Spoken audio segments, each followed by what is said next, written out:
Hi, and welcome to the Momversation Club, the podcast born out of the idea that every mom needs a tribe. I'm Christina Struckmeyer. And I'm Claire Strong. We're two moms just like you, navigating the chaotic, challenging, and often isolating world of motherhood. It's said that it takes a village to raise a child, but in today's crazy world, we want to know where the F is the village. Yep, it's a question that resonates with many of us who find ourselves raising children, managing careers, all while trying to maintain our identities and often with a sense of isolation. But we're here to remind you that you're not alone. The Momversation Club is your village, a place where you feel valued, appreciated, and understood.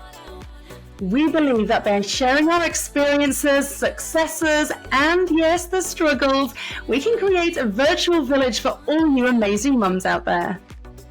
So join us every week for an honest, raw, and relatable discussion about all aspects of being a mom, including the stuff you just can't talk about with other people. So if you've ever asked yourself, where the F is that village? Then you found your tribe. Let's get into it. Hi, Christina. Hey, Claire, how are you? I'm doing good. How are you? We're doing okay. We're surviving over here. I feel like that's what we all say as mothers. Like when we're asked about how are we, like we're fine, we're okay. I think it's also a very English thing because literally, like my legs could be dropping off. I could have had a death in the family. And if you ask me if I'm okay, my reaction is going to be, yes, I'm great, thank you. But how about you? Well, Claire, on that note, how are you? Okay, I'm great. That said, I'm just decompressing from a major family visit, which I'm not complaining about because my family are all in the UK. But I've just had a visit from my mum and dad and my two nephews who are 8 and 10. And bearing in mind that I've got two girls, so I am not used to boys at all. Yeah. Younger than my girls, and they're so boisterous, but then they're so sweet and cute. So one minute, they're driving us crazy and the girls are losing their you-know-what. And then the next minute, they're doing something really cute. So it's been a lot, but overall, I'm glad that they've obviously, come to see us. And then this is how random my brother is. I haven't seen my brother in person for 4 years, which is just ridiculous. Wow. Yeah, because I'm over here and he's back in England. Schedules, because he works for himself, so he can't often take a lot of time off work. And then, honestly, the flights are so blooming expensive to get back home. So anyway, long story short, I was cooking dinner the other night, and this guy walks through my front door. The reason I was alerted to this is because my dogs were going crazy. And look again, it's my brother who just rocked up totally unannounced. No one knew he was coming. So he got a standby flight from London to LA, and then got some sort of bus from LA down to San Diego, and then got Uber and arrived at my house. And so he walks through the door with this huge backpack on. And anyway, so this has literally been a case of how many people can you fit in a 3-bedroom house. And so right now, as of maybe yesterday, there were, 4, 8, 9 people. Oh, and then the girls had, my eldest daughter had a friend coming over because her mum and dad were out. So she slept over too. So we actually had 10 people at one point. Like, sure, why not? Come on over. It's like a clown car, but a home. Yeah, exactly. So it's been quite intense, but overall good. So when you asked me how I was doing, yeah, I'm doing great, but I'm just recovering from a rather full-on family visit. Well, I'm glad that the parents are providing like some excitement and giving you some peace too. Like I know there's a lot of craziness going on, but I know you've described your parents for me before and for our audience, and it seems like they bring a lot of love and just warmth to your life. Yes, and honestly, and when they're out on their own, they're actually coming back in November, so they're coming back again shortly. But when they're on their own and they haven't got my young nephews with them, they're really helpful. They do the school. In fact, to be fair, my dad's already been doing the school run, even though we've had the boys as well. But they do the school run. They'll make sure the girls have got nice lunches. They'll take them for food after school. Just stuff that I appreciate because it saves me work, and I know that the girls appreciate, and it's just creating and maintaining that nice bond between them, even though we're so far away. So anyway, it's been nice, and I think in my case it's like feast or famine because they live so far away. It's like you don't see them for ages and you see them for 8 months, but we're not quite. I'm exaggerating, but you know what I mean. Yeah, well, I'm really glad that you have that excitement in your life right now. But speaking of parents, I was about to say, I mentioned the P word, and that actually is the focus of our topic today. So what are we talking about? yeah, so today's topic came to me really organically because I was having a discussion with a friend who was going through some stuff with her parent. Without getting into specifics, because obviously I want people to still talk to me, even though I have a podcast, to maintain their privacy. But they were dealing with a little bit of some of that parent's like needs and wants and the things that they need being thrusted upon them. And we were having a discussion back and forth over the course of like watching toddlers and trying to drink our coffee about what is a responsibility of an average child to an adult parent and what is kind of an overexertion of responsibilities to you as a person that has their own family now. And as I was talking with them, I realized I actually, through therapy and through a lot of things, have come to find my own kind of rhythm with this because I've grown up in a space where that was the case. And there's a name for it. There is a name that I introduced her to it, and that name is Parentification. So there is, and that's where the parent lead in, because we were talking about your parents. Yeah. That was actually a pretty good lead in. So I haven't heard of this word before. So is this an actual thing? It is a thing. Yes. Really? I didn't realize it was a thing because when I was growing up, this was just what we did. Like a lot of the people, I think it's funny when you think about what's normal to you, it's what's normal in your environment. And so when I was coming of age, the environment was a lot of children who were experiencing parentification. So it was like my normal. As I got to be an adult and I kind of got into therapy, kind of looked into some self-awareness for myself, I realized that this word was coming up more and more in those conversations with therapists. So what it is basically parentification is a role reversal. So it's where you're in a family and the child acts as the parent within that family system. So it can look a lot of different ways, and there's two different types. But basically, some common ones are things like taking care of your younger siblings in a big way. Maybe you're refereeing parent arguments or mediating between family members quite often. Maybe there's a lot of emotional responsibility thrusted at you, where your parent kind of treats you like a therapist, vents to you, that kind of stuff. Also, like being privy to like adult problems, things like maybe you have a single mom that's dating and like talking to you about that, or somebody you're dealing with financial woes and you're very aware of that and like providing solutions. So it's kind of like where you're a child, but you've been thrown into an arena where you're being treated like an adult. Yeah, and I'm just listening to you say that, and there's so many different scenarios that could come into play here. I mean, from your point of view, can you do you feel comfortable just kind of discussing a little bit about how that looked like for you? Sure. And before we get into it, like, not to generalize, like there are a lot of times as parents where we will be emotionally, open with our kids. Yeah. That's not what we're talking about. We're not talking about moments where maybe you might be upset with something and your kid gives you a hug. Like maybe you're going through grief or something and your child sees you going through grief and gives you a hug of support. That's not what this is. It's an ongoing kind of thrust of you being a responsible adult, even though you're not. You're like a kid. I mean, definitely. I can think of a lot of different scenarios where that was the case. I think that from a very young age, my personality type was that of I just wanted to be well liked and I really wanted to perform well in different spaces. And so that included things like schoolwork. I wanted to make sure I was a good student, that I got good grades, that I was, in every club there was. And at home, that kind of brought in, I don't know which came first, apple or the, chicken or the egg. But at home, I was the same way. I wanted to be like the model kid, regardless of what was going on in the household. And so on our home, I've described on our podcast, I was in a lot of chaotic situations, a lot of adult situations, things like domestic violence. And there was a lot of switching schools. There was a lot of moving, not knowing where you're going, like financial issues, low income housing. Like it was a lot of, there was not a lot of stability in my life.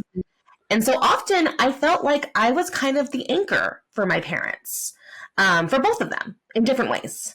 For my dad, I was the responsible one. So I often kind of led the pack with taking care of my siblings. I wouldn't say I, fed them or clothed them or gave them housing. Like my mom and dad definitely took care of that. But for their emotional needs, I felt like I was definitely that parent for them. And also like watching them in a way that was inappropriate for my age was also happening as well. For my mom, I was more of an emotional anchor, somebody who was her peer. And so, while that has a lot of benefits in the way that we've come up together, and I feel kind of like we grew up together, there was a lot of emotional kind of thrusting at me of dealing with a lot of adult stuff. I can remember at a very young age talking to her about bills. And I think maybe 6 or 7 years old, I had just learned math, okay? Like I had just learned math and I'm sitting at the coffee table with her on the ground and there's bills all over the table and we're discussing how much money's coming in and what we cannot pay this month. And, how we're going to negotiate. And I'm sitting there with my mom being like, well, we can just not pay the phone bill and get a phone card and that will save us, I think, this much money. And, that's kind of, that was a normal thing, like that kind of responsibility. So, and it gets kind of ongoing from there. But like to say that this describes my childhood would be an accurate statement. Like parentification, absolutely. Okay, so I want to know from a child's point of view, so from your point of view as the child, how did that impact you both then and into your later life and into adulthood? Well, here's the deal is there's my experience, but then also I was doing some online research and I found kind of like some general experiences. And I think that might be more helpful for listeners because maybe you're someone who's listening and you're like, well, I also feel like maybe I took on a little bit more than I was supposed to as a child, or maybe I do feel like that might describe like what I was going through. So I have kind of a list of some signs that you might have experienced this. Things like if you were given responsibilities that weren't appropriate for your age. Like I mentioned, the babysitting. I can recall babysitting my younger brother. He's 4 years younger. My younger sister's 2 years younger. I was watching them at 8, maybe 7. And so we're talking about 5-year-old sister and a 3-year-old brother and 7-year-old me's in charge. Not appropriate. I would never put my 7-year-old in charge of other children. Maybe you were pulled into arguments between your caregivers. You had a family that was, half of marriages ended in divorce. Maybe you're a child of divorce and you felt like mom wanted you on this side, dad wanted you on that side. That's a sign that maybe you were in that space with them. Feeling like you had to be responsible, that you couldn't let loose or be a kid, or else there was going to be like some big adult repercussions. Being extremely self-reliant is a big one. Like if you were a child and you see a child, if you're an adult and you see a child that's very self-reliant and very responsible, like from a young age, it doesn't make sense. That child might have some of this stuff going on at home. And then just being like a caretaker, peacemaker in general, which not only does it happen in your home, but usually that same type of behavior will carry out into the way that you navigate like relationships. So, there's 2 different kinds. And I mentioned earlier, like the emotional piece, but then the practical piece. And it happens to a lot of kids. I mean, one of the things I think about right now, because we live in a Spanish speaking community, is there's a lot of children who maybe they speak English and their parents don't. So they become like the family spokesperson. Yes. Like I agree. that happens where like they're in charge of talking to the people that are like the I don't know, the landlords or like the PG&E people, and their mom sitting next to them and like talking, and then they're translating with a conversation. Like that you're being, in that parent role. um Maybe your mother or father or a sibling has like a mental illness or a disability, and you're finding yourself carrying the weight of that quite a bit as a child. Like that's another way that could show up. So there's a lot of ways that this can present itself. And some of those things are because the parents are just not emotionally aware enough to realize what's happening. Other times, it could be that they're unable to care for themselves and need that help and are relying on a child rather than another adult. Yeah, that's the last point you made is a really important one, because there are a lot of child carers who, for whatever reason, are the main carer for their parent. I mean, as a journalist, I've come across a lot of kids in this situation where, they're very young children. Some of them are early teenagers, some of them maybe even younger, and they are doing practical things around the house that the parent would do, but the parent, for whatever reason, they're either disabled or there's something going on, so they cannot physically fulfill that requirement. And so the kids are making dinner, they're helping maybe bathe their parent. And if you just think about the responsibility, and I know you can empathize with this to an extent as well because of your upbringing, that's got to really consume you as a child, and almost to the point where you're not able to have a childhood because you can't. You've got all these responsibilities piled on you. And so I'm interested to know how that has impacted you as a parent, or in general, like how does that impact you, like people, other mums, once they start having Sure. kids of their own? Well, I think that it comes into play for most people when they become adults themselves and they go on to like live their own lives, if they end up doing that, because a lot of these children grow up to not leave and not go anywhere and stay close to mom and dad because they don't want to break that bond, because they feel like if I don't take care of them, who will? That happens a lot. But then those children grow up to be adults who maybe feel guilt that they're not taking care of their parents. Maybe they feel like their family, if somebody's upset in the family, that they need to get involved, they need to jump in, that they're the only ones who can help that person because they have a special way with them. There's a lot of like, for my friend, as we were talking, there's a lot of guilt in that of I should be taking care of this person. I owe them. That was another thing that comes up a lot with parents and children is, I owe them because they took care of me when I was little.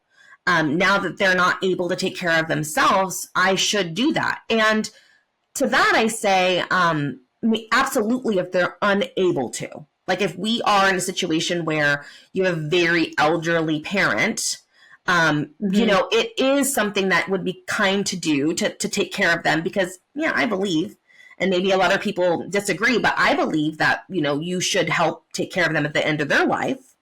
But we're not talking about that. We're talking about adults who can do adult things, and you as an adult also doing adult things. And when you have your own family, there is a shift that happens. And I think it's hard for adult parents who are narcissistic or emotionally manipulative or in this space of having relied on you for a really long time, for them to accept that you have your own family now.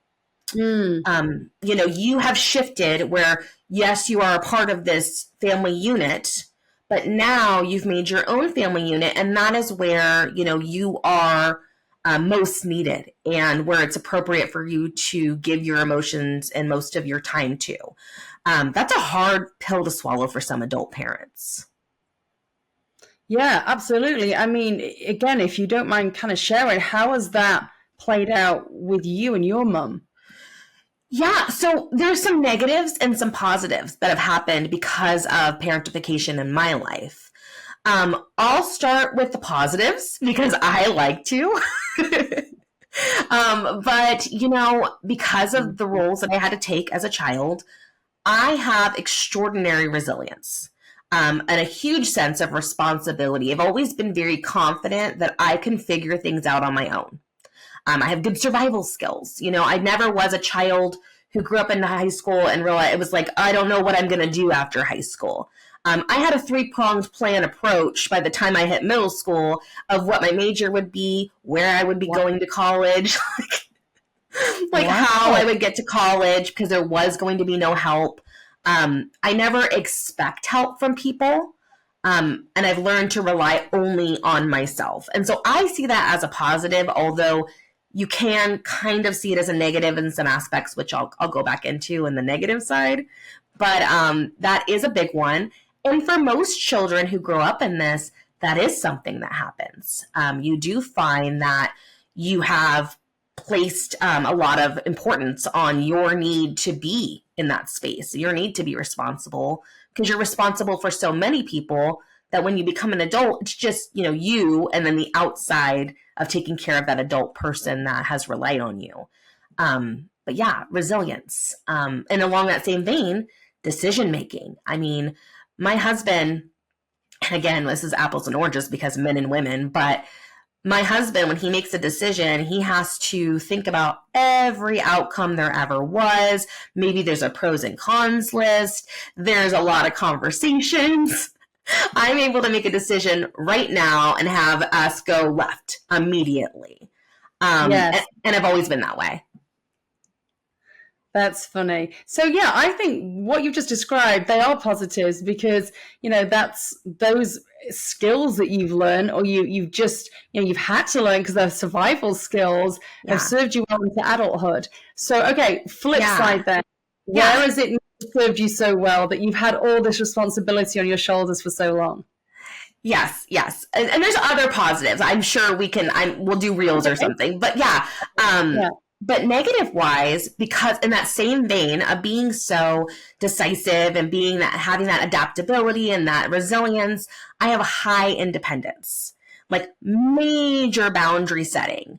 I do this thing where I create external support networks. I find friends, mentors, people I trust because I've deemed them trustworthy. They've earned my trust.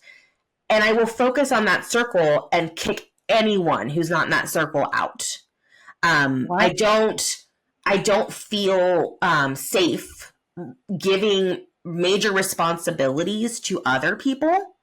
I feel like I get a lot of anxiety very easily, and that comes into my motherhood when it comes to my children. I am very anxious when I place any sort of responsibility around their taking care of. That's not a word. Them being, taken care of, like caregiving. Yes. It's hard for me to give my most precious piece of me to another person and being like, I'm sure he'll do as good as me. No, they won't. Like that's how I feel when I'm placing them with someone else. And it's been really hard to unlearn that. And I've been able to, with my husband, undo some of that because he's proven himself time and time again as a responsible partner within parenting. But with my first husband, I don't think I ever let go of that rein. I never fully was like, yes, I trust you with my child. I almost felt like I took on a parentification role with him, which is another thing that happens with adults is that they'll take care of their spouse. I was about to say that maybe there's some, reverse psychology going on here and you actually, unbeknown to you, or maybe it was a deliberate choice. You'll have to tell me, but you ended up with your first husband who actually was kind of childlike himself. So you were able to be very much in charge. I mean, did you, like looking back on that, just because I'm interested, do you think that was like a conscious decision that you actually wanted to be with someone who, you could be in charge of, if you like, so you knew everything was going to be so, or, was that was that just a coincidence? It's interesting because obviously as a divorce gal yourself, you know that after you divorce, or even during the process of deciding to divorce, there's a lot of internal chatter. There's a lot of external chatter. There's a lot of like, what's going on with this and why is it not working? And I don't think I was aware that I had that pattern at the time we got married because we were so young.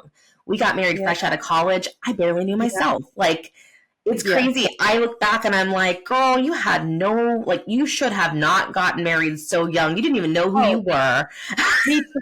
I got married at 21, Christina. I mean, just ridiculous. Ridiculous. It Yeah. did not work for me. Let me just put it like that. Because essentially what happened with me is I left my household where I was taking care of these people. And then I went on to college, but I never quite took my hand off of taking care of them. I was Yeah. always right there, and I stayed locally for college, like within drivable distance, because of that. Like, I did Wow. not go out of state. I did not go, there was opportunities for me to go abroad.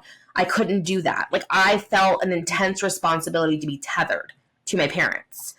And then after I shed that by going to college and being a little young and reckless, I immediately was like, well, it's time to get married, because that's the responsible thing to do after college, is to get married, start a family, get a career. This is the way the world works. Like, this is what's next for me.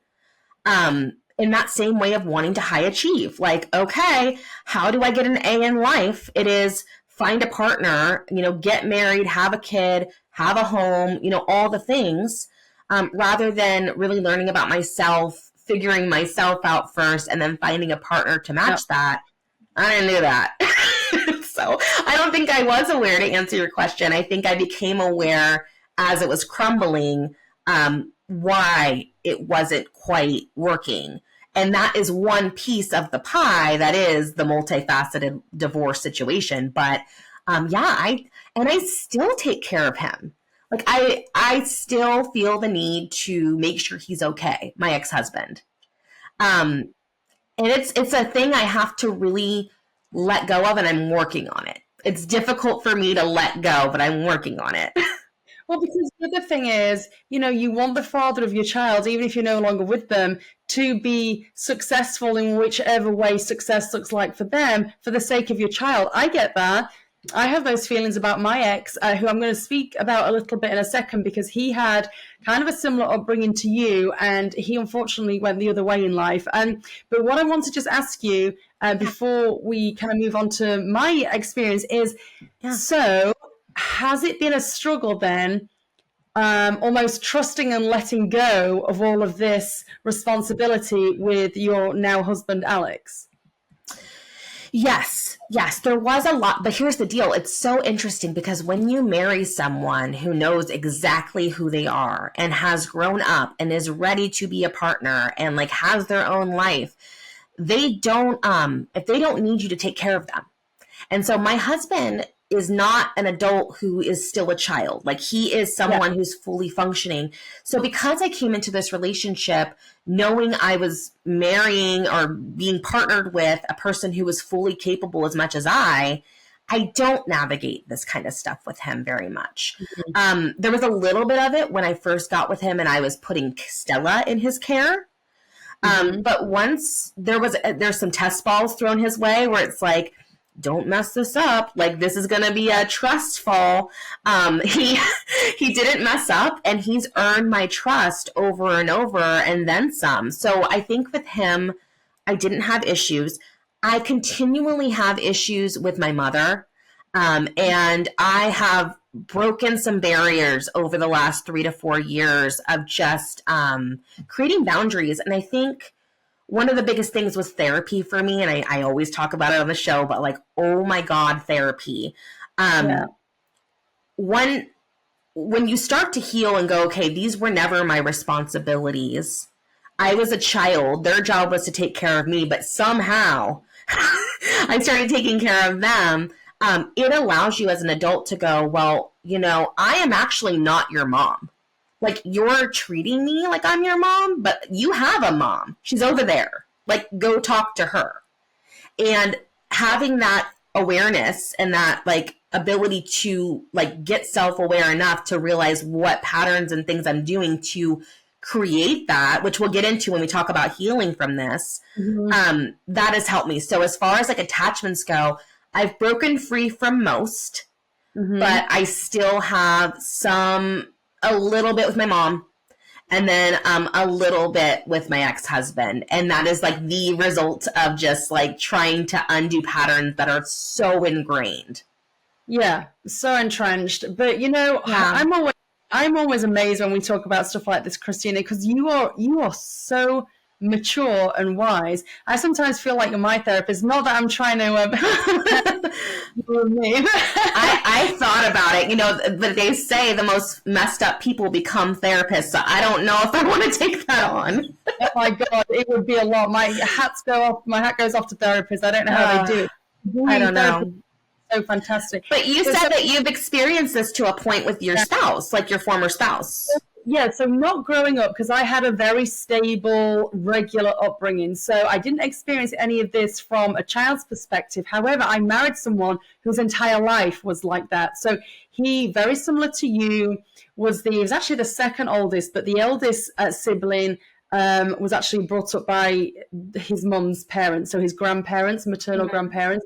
So he wasn't really in the picture. So my ex-husband was in charge of, I want to say, 4 younger siblings. And so he would be left for like a weekend at a time sometimes, when his mum would just go AWOL. She'd go off to parties or whatever, and he would be left in charge of these kids. And he was not very old. And so, like you, they moved every few months. I don't think they stayed in a place any longer than a year. He went to scores of schools, which is unfortunate because he's a very bright guy, but he was never given any stability. And, even got kind of, quite serious. There was a lot of drugs involved and stuff as well, that his mum had got him into at a very young age. So very, very toxic, childhood. I'm actually surprised the kids remained in the care of their mum, actually. I don't know kind of to this day how they did. Anyhow, fast forward to when I met him, he had actually distanced himself rather from his mother totally. He didn't like, he could see at even age like 18, 19 or 20, because we met really young. I think we probably met when we were 19. Both of us were 19. We were both at college, and we met at the part-time job we were doing at the time. And he was kind of disgusted with how his mum was as a person and as a mother, and he didn't want anything to do with her. So when I met him, he was looking to the future, and he, whenever it was that he had kids, he wanted to parent a different way. He was wanting to become an entrepreneur. He was at college. He was very focused. And then unfortunately, so what happened with him is he was very self-sufficient in lots of ways. Like because his mum would make him stay off school to clean the house. So she didn't have to do it. So he'd skip loads of school because he was keeping the house nice for like the rest of the family. And so he is a lot tidier than me. He can, cook, because he had to cook for all of the kids. He had that skill. Totally. He could tidy a house. So with me, I get overwhelmed. If there's too much mess, I don't know where to start. It overwhelms me. He could have it fixed in like 5 minutes. And so he had all these positive life skills that he had accumulated because of his very, toxic childhood. Unfortunately with him though, Christina, unlike you, who was so focused and, determined to have a different outcome, when life started, dealing him some blows, the business that he started went downhill. Unfortunately, it was bad timing. It was a financial business, and he launched it the year of the 2008 financial crisis. And so, basically he had a lot of blows in his adulthood that he couldn't deal with. And so instead of dealing with them in a healthy way, maybe getting therapy, he just turned to weed, and that's how he coped with life. And that resulted ultimately in our divorce, because he just couldn't function. He was just literally smoking weed all day, every day. He went AWOL. He was kind of doing all the things that his mum had done before him, unfortunately, getting behind with bills. We had our home repossessed because of this situation. And so I had to get out. And that's ultimately kind of why I left. And so, although, I didn't personally experience this, I married someone who was the personification of a child that was brought up in that environment. And unfortunately, it hasn't ended well for him. And his younger brothers and sisters aren't in much. In fact, I think they're in a worse situation than he is now. So Yeah. it can definitely go the other way, and I think unfortunately more times than not, it probably does. You have to have a lot of determination and focus to get yourself out of that situation and break those chains. Yeah, it's just like most things where it's nature and nurture, right? Yeah, And yeah, so while the nurture might have been that parentification and lack of stability and all of the things you had described, which, sounds very similar to my upbringing, the nature was that his personality type isn't the same as mine. And a lot of people are like that. Research suggests, and I saw this piece of it, not everyone is this like high achieving type A type person that I am. So maybe somebody who is less like that gets thrown in the same environment, different outcome. Research suggests that, it could contribute, that parentification of a child can contribute to anxiety, depressive symptoms in children, high levels of emotional distress, an increased likelihood and risky behavior and sense of self-control. There's a lot of like negative stuff that comes in when you have a different personality type. And so I think it's important to hear the story of your ex-husband because, yeah, that can happen. And, it's important to note that there's no, like, this is because of this. Everybody's an adult. We all have decisions, but our upbringings do inform some of our patterns. And it's up to us, once we recognize those patterns, to decide what to do with that information. And so, I'm really glad you shared that because that might be a little bit more affiliated with people's experience with this type of parentification. You see it a lot in lower income neighborhoods, things like that. And, along with parentification comes access to drugs sometimes, or access to type of people that are maybe more risky in their behavior. And it really is just so interesting how different people and different types of folks can grow up in the same environment and maybe go completely different ways. It is. And I'm thinking, we're talking about pretty extreme situations. My ex-husband's situation, I think, was pretty extreme. And there's actually a lot more that I've not got into detail about, but more extreme than what I've just mentioned as it relates to his upbringing. And then yours was intense as well. Yeah. But then, I'm thinking to my husband now, and his upbringing was different to my upbringing, which therefore colors how he approaches parenting as it relates to my daughters, so his stepdaughters. I mean, by and large, he does step back because he isn't their biological parent. But, conversations him and I might have, he was, for example, his mom and dad didn't like baby him at all. And he was very much, told by a certain age that he was, to do all these things on his own, and that he'd come back, he'd like cycle home from school and let himself in. He called himself a latchdoor kid, I think is the term. Yeah. Or a latch kid, whatever. And so he would, come home from school, let himself in from like being about 8, I believe, like a young age. But he thinks that with hindsight, developed a sense of resilience. And so he was brought up in a very, I wouldn't say not a loving environment, but very, like I say, no babying going around. Once he hit a certain age, that was it. You're this age, we expect you to do this now. And I know he had numerous jobs in the summer to contribute towards, I don't know what, but his mom and dad were trying to teach him. Yeah. I'm not saying that these things are necessarily negative, but what I will say is they have definitely influenced how he views how children should be treated, if that is the right word to use, and how, it's very important that from a certain age, they're taught responsibility and they are, earning money. And, he'll often say, well, when I was that age, my mum never would have got me Starbucks every day, and I was working at that age. And so it's just interesting. It's obviously not, I'm not saying that was a negative environment, but it's different to how I was brought up. And so I so get that. You hear it all the time. Like, I feel like if you talk to any grandparent that's dealing with like a younger child, it's like, well, back in my day, we did this, this, and this, and that's why I act this way. And it's like, sometimes I'll hear stuff and I'll go, wow, I want to kind of take your hand and be like, I'm sorry that happened to you. Like, that wasn't okay. I say that to my husband. I'm like, well, I'm sorry, that sucked for you. That's kind of not how I do things, Yeah, I and love you. That's there's not a my middle stuff. ground. I mean, I feel like, yes, we do want our teens to take on responsibility. We do want them to learn to be resilient and responsible and have these character qualities, but like not at the expense of like emotional trauma. And so I think what's different about raising kids now versus the 80s and before is that Yeah. we have information, and when you know better, you do better.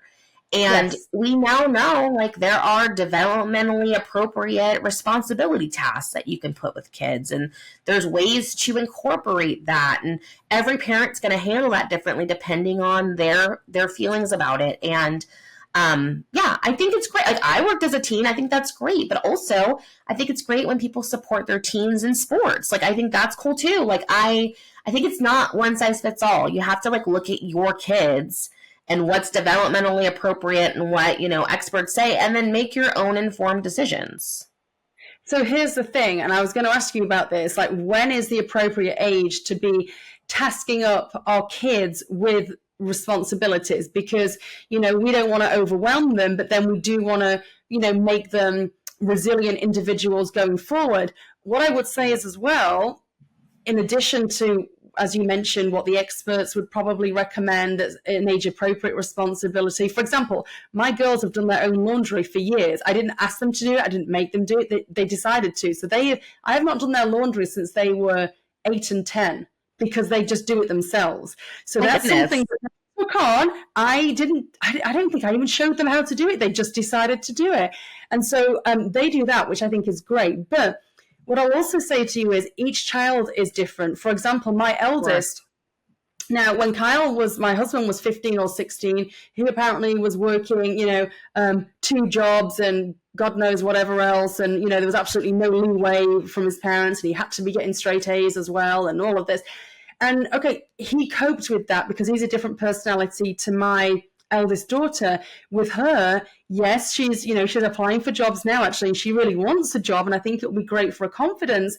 That said, I don't expect her to be contributing to the household finances age 16. That's kind of a little ridiculous. That money is for her to get, in my opinion, to get things that are outside like the essential box that I provide for. And then the other thing is, I need her to really focus on her schoolwork. She has ADHD. So the last thing that school would want me to do was, overload her with stuff outside of school so that she's too overwhelmed to focus on what's really important right now for her, which is having a good next few years at school before she comes to the end of a high school life. And so I have to, as a mom, I have to balance that out. Now, that might look very different for my younger daughter because her and my eldest are very different personalities. I would, what society thinks is age appropriate may not be age appropriate for you, that individual child. You've got to know their needs. And the last thing I want my eldest to do is to walk into adulthood already feeling overwhelmed and broken by life because she's just been, worn out by all these like adulting things that I've put on her. So yeah, there's definitely a balance. Yeah, I think so. I think there's a balance. I'm hyper aware because of my upbringing, because of this parentification, of just correcting when that balance gets askew. I've noticed that my older daughter is starting to take responsibility for her sister sometimes. And I think that's really common in sibling relationships, especially when there's a larger age gap. You kind of want to take care of that younger sibling. And so I've noticed things like she'll, hey, get down from that. And which is fine. Like, hey, that's not safe, like whatever. But then she'll like pick her up and move her and go, that's not safe, like chastise her. And I'll come in and say, hey, thank you for letting me know. You're not her mommy. Like, you can let mommy know and mommy will talk to her about that. Like, I'm very clear that like you are not responsible for punishing or uplifting or being anything other than a sister to this kid. That's not your responsibility. And she has a personality type much like mine, where I think it's natural for her to jump in and want everyone to just do things just so, follow the rules, do what's being asked of you. And my younger one's like, not that.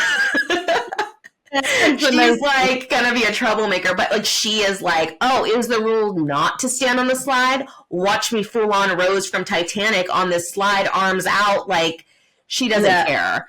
And so, but I'm aware of it. And so I think that like, I'm aware of what I would like to instill responsibility. I would like to have some of my resilience come over to them.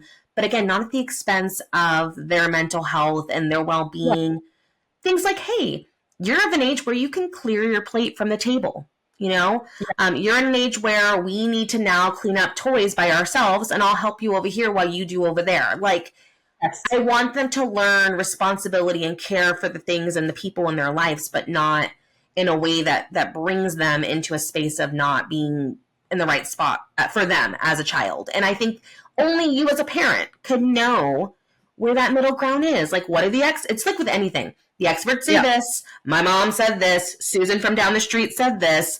What do I think as a mom? Like, what do I believe in and what am I going to go with? So I had an interesting situation to navigate when my nephews were staying with us.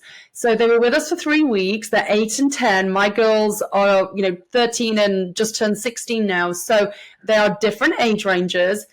And I found myself saying to my girls, if they were in charge of the boys, for example, I was going to the shop and I was leaving them all in the house, I'd say, and I shouldn't have used this term, I said to them, girls, you're the adults in the room when I'm not here. And I shouldn't have used that term because then when I got back, and this happened more than once, the boys were playing up because they knew that there actually wasn't any adults there. They knew that their cousins, they're just teenagers, so they're not that much older than them. And so it was just chaos when I got back. They'd really upset the girls. They'd not been listening to any instructions that the girls had given them. The girls were in tears. The boys were in tears. It was ridiculous. And when I spoke to the girls about it, they were like, Mom, you told us to act like adults, but we're only kids. And like, I don't know. And so I was like, oh my God, that was such a poor choice of words on my part. And so it was interesting because, again, I felt with hindsight, my girls are older than their cousins, and my girls do babysit other kids that are younger, especially my 16-year-old. But that particular dynamic, because the boys didn't respect them because they were seeing them kind of as like siblings, it was quite challenging. And I thought to myself, I think I've overwhelmed the girls here. I've given them, I basically said, you two are the parents while I'm out at the shop, and I shouldn't have done that. Yeah. Oh man. Yeah. Well, and especially because it's not their siblings. So like when I was in the parentification role with my siblings, I'd always been in charge of them. They're like, oh, we're not going to take orders from them. Like those kids were like, no way. Exactly. And so we had a whole thing about, I chatted with the boys about boundaries and respect and all of that. So I don't know like how much they were listening. Everyone was in tears. So it was all rather dramatic. But so I did. I, unbeknown to me, actually committed the sin of parentification right there and then. But now you know better, so you get to do better, which is the cool thing about this podcast is we learn stuff and we're able to grow. But yeah, it's interesting. We talked about like putting the role on people and like the younger kids. And, my sister and I have an interesting relationship where I've always been like the one that she respects. And my mom and dad, she's like, I don't care about y'all. Like, you guys can just kick rocks. But if she disappoints me, she feels it. Right. Like, she feels the disappointment and she knows that that's not okay. And it's something we've always had with each other. And so there are some pros in the fact that I am able to reach her sometimes and be like, I'm extremely, and I talk to her like a mom sometimes, which pisses her off, much like the cousin dynamic you just had. Where she's like, you're not my mom. And I'm like, yeah, well, I mean, someone should have told me that a while back. Like, oh, wow. She'll say things like, you don't have to talk to me like that. You're not my mom. And I'm like, okay, then. Well, I'm extremely disappointed in your behavior this week. Like, I'm just like, oh, wow. I say mom-isms to my sister often. Like I'm like the older mother or something. I'm only 2 years older than her. But yeah. Oh, man. Well, we talked about this. It sounds like we kind of know what it is. If you've related to any of the stuff that we're talking about, you probably are like, oh shit, like I am also a victim of parentification. Do you need to go grab your mom and chastise her? No. the next steps are kind of like unique to everyone, but I want to talk about like once this is hitting, what to do with that. Okay. So the next thing is healing, like healing from it. And you might have a slight healing where you just need some self-awareness of like what patterns you might have and kind of like allowing yourself to recorrect those. Or maybe it's a big healing where you have like a trauma and you're needing to go into a more extreme healing. The first step, no matter what, is recognizing, oh shit, this is real. This is happening. This exists. This is something I deeply relate to. And then understanding how it affects you, because that is going to be different for every person. Realizing whether it's with yourself or with a trauma therapist, or maybe reading some books about it, doing some online research, trying to understand what ways it might have impacted you. And then from there, you can't change other people. That is a big one that I had to learn is no matter what, I cannot shake my mother. I cannot, make people do things that they don't want to do. So the only thing you can do with having the information that it exists and understanding its effects on you is to start shifting your own behavior. And that might look like relearning healthy boundaries with people that you have unhealthy boundaries with. Maybe you look at the way that you're navigating your current relationships, whether that be friends or your children or your spouse, and seeing what's serving you in that space currently and what isn't, and should that shift. Having a conversation can be helpful, but not always with your parents. It really depends on the relationship and also where you're at in your healing. Because I know when I realized what was going on, I was carrying a lot of anger about it. And it wasn't a good space for me to come over to them and be like, you did this, like, how dare you? You've messed me up. That would not be a healthful use of time. But later, years down the road, after going through some therapy, after talking about it at length with people that I care about, I was able to have some pretty good ongoing conversations about what happened. And I may not get resolved on everything, but I feel like at least my relationship with my mother and father, they understood like what had happened and the way that it affected me and the way it affected my siblings. And there was like an understanding, and I didn't need resolve for my own healing. I just needed everybody to understand that had happened. And I needed acknowledgement that it had from them. Okay. Yes. I don't need you to be sorry and get on your knees and beg me for forgiveness. I don't need to blame you for things. But can you just not gaslight me and tell me that this is real? Yes. That was big for me. Big thing. Yeah, I can understand that. It would have been so much harder had they denied it. Oh, well, that didn't happen like that. And, I think you're exaggerating or. Yeah. And through therapy, I've had the ability to talk to someone about how to navigate that. Because there are situations where I've encountered my mother saying things like, that you're exaggerating, like that didn't happen. And I'll say something like one time I really found some words and I said, you might not remember that because it was a random Tuesday, but for me, it was trauma. I remember that. And if I'm not feeling as spicy, I might say things like, we remember that differently. Okay, that's a good one. We remember that differently.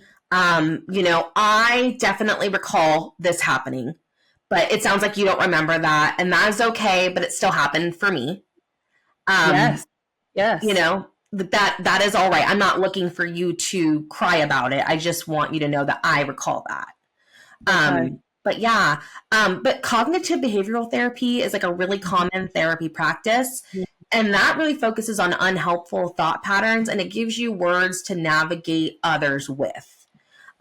So there's a way to accept other people's failings and other people's boundary crossing and things that they do because it's just them and they're a person, without taking it on as like, you have to take this in and deal with it. Like kind of redirecting language and helping yourself navigate the world is what I kind of work on in my therapy. But yeah. And then finally, as mothers, since we're all moms on this podcast, don't do that. Do not do that. I'm doing it recently. It's not good. It's and no, what you've just said, I've been listening to you because as always, you're just so wise. I think it's just been self-aware. And, as we were having this conversation, it dawned on me that I kind of dabbled in that a little bit recently. I'm like, oh God, I don't want to be that person. I don't want to be that mum. I really don't want my girls in like 20 years saying to me, by the way, mum, we need to have a chat because, that wasn't okay. You were putting that on me and treating me like an adult and I wasn't. I don't want to have that conversation with them. I don't want to be that mum. I feel like, and maybe this is just me being like real with myself, our kids are always going to go to therapy and have something to say about the way we mothered them. Like, I just don't want it to be something where the therapist is going to go, holy shit, that was bad. Like, I want it to be slight traumas. That's the goal, slight traumas. I like that. That's the goal. Just slight trauma. Yeah. Okay. Yeah. I want to break generational chains of like the really bad stuff that's happened to me or that I see others experience and not bring that to my children. But maybe they're going to go to therapy because I hover. Maybe they're going to go to therapy because I had so much anxiety. I stopped them from living life. Like, who knows? But I feel like we can't control like what our kids are going to think about, every single thing. All we can do is like, take our experience, look around and see ways to better it, and then do our absolute best. Are we going to be perfect? Probably not, but we can do our best.